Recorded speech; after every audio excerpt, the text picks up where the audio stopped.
स्वागत है आप सबका न्यूज़ पर व्यूज सेगमेंट में। और आज हमारे साथ कार्यक्रम में शामिल हो रही कंपनी अनुराटी शेयर एंड स्टॉक ब्रोकर, जिसके आए हैं नतीजे कल।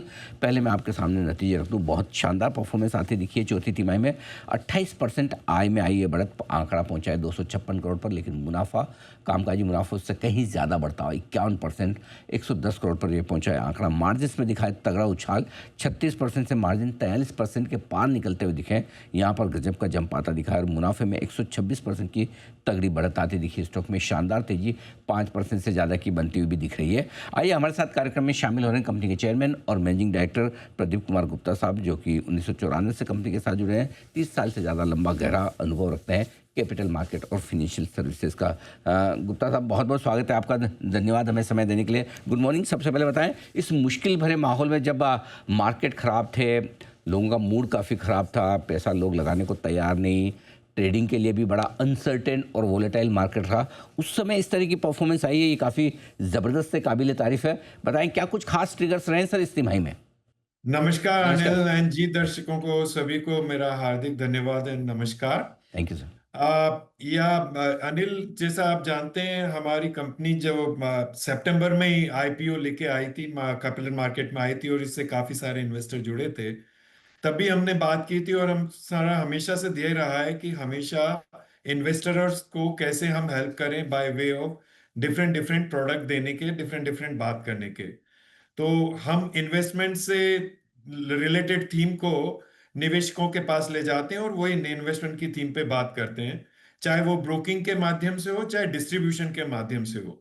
तो कंपनी में इस टफ समय में जब हमने निवेश की बात करने की बात रखी, तो जो डिस्ट्रीब्यूशन बिजनेस में जो वेरियस प्रोडक्ट आते हैं, जैसे कि म्यूचुअल फंड हुआ, पीएमएस हुआ, एआईएफ हुआ, कॉर्पोरेट बॉन्ड्स हुए, स्ट्रक्चर प्रोडक्ट हुए, और सिमिलरली अब हमने एक और नया जो कार्यक्रम यहाँ पे चालू किया, वो insurance, looking at insurance need various investors की। तो ये सब का माध्यम से हम इन्वेस्टर्स की नीड्स को पूरा कर रहे हैं।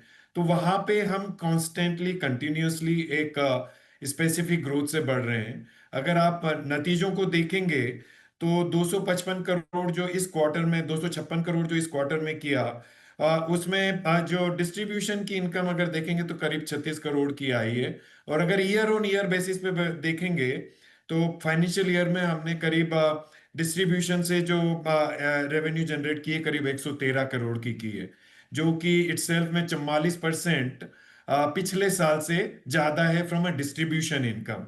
तो हम इस पूरी कंपनी के रेवेन्यू मिक्स को, जो कि ब्रोकिंग एंड नॉन ब्रोकिंग का है, उसको हमारा ध्येय यही है कि किस तरह से उस स्थिति में ले जाएं ताकि मार्केट वॉलेटिलिटी कंपनी के ऊपर कम असर करे।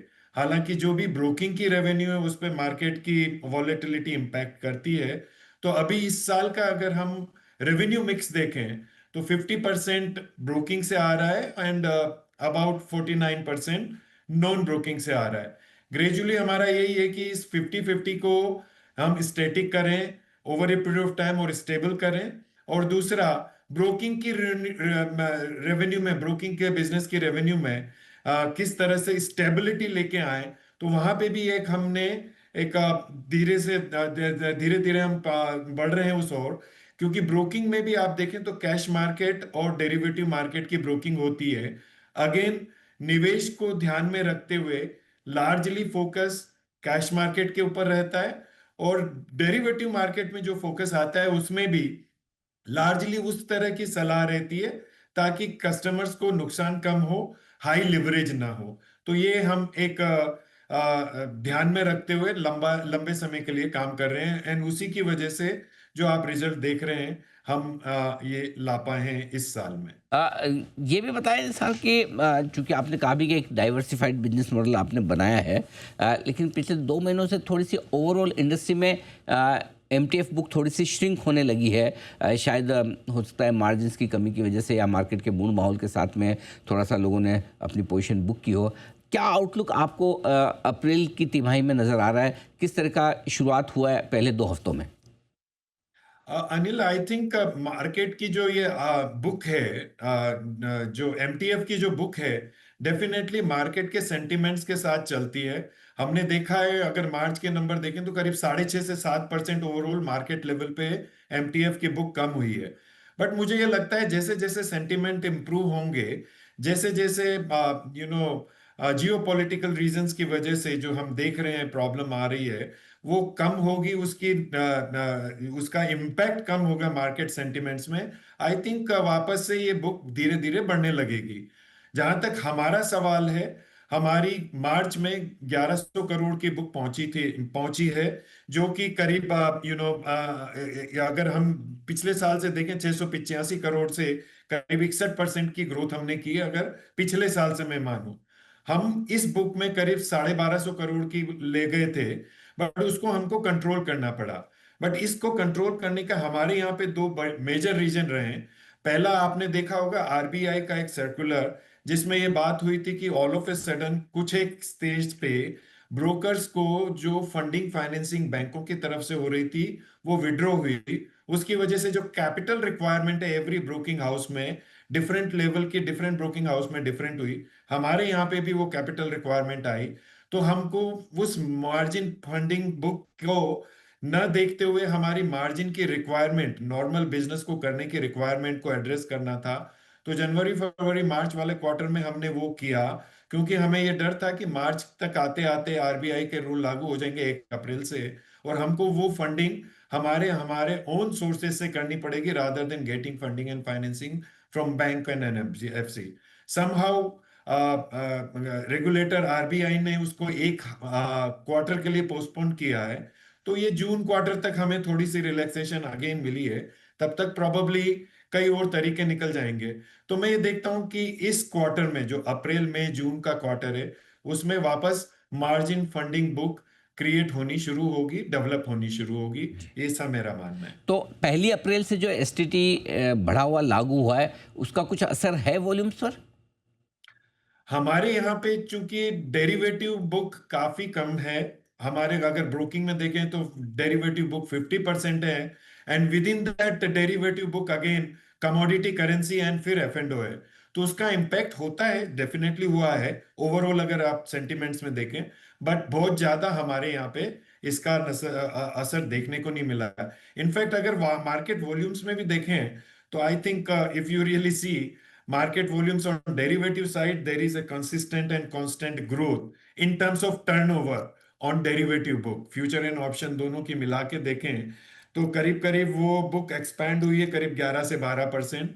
As a other way round अगर अपन देखें तो कैश मार्केट में ईयर ऑन ईयर बेसिस पे करीब 6% का नुकसान हुआ है। कैश मार्केट के एवरेज डेली टर्नओवर अगर अपन देखें और कंपेयर करें पिछले साल वर्सेस 25-26 को, तो 6% का टर्नओवर कम हुए, जबकि डेरिवेटिव बुक में यही टर्नओवर थोड़े बढ़े हैं। तो ये आई थिंक इम्पैक्ट धीरे धीरे नॉर्मलाइज होते जा रहे हैं, people have started adopting that.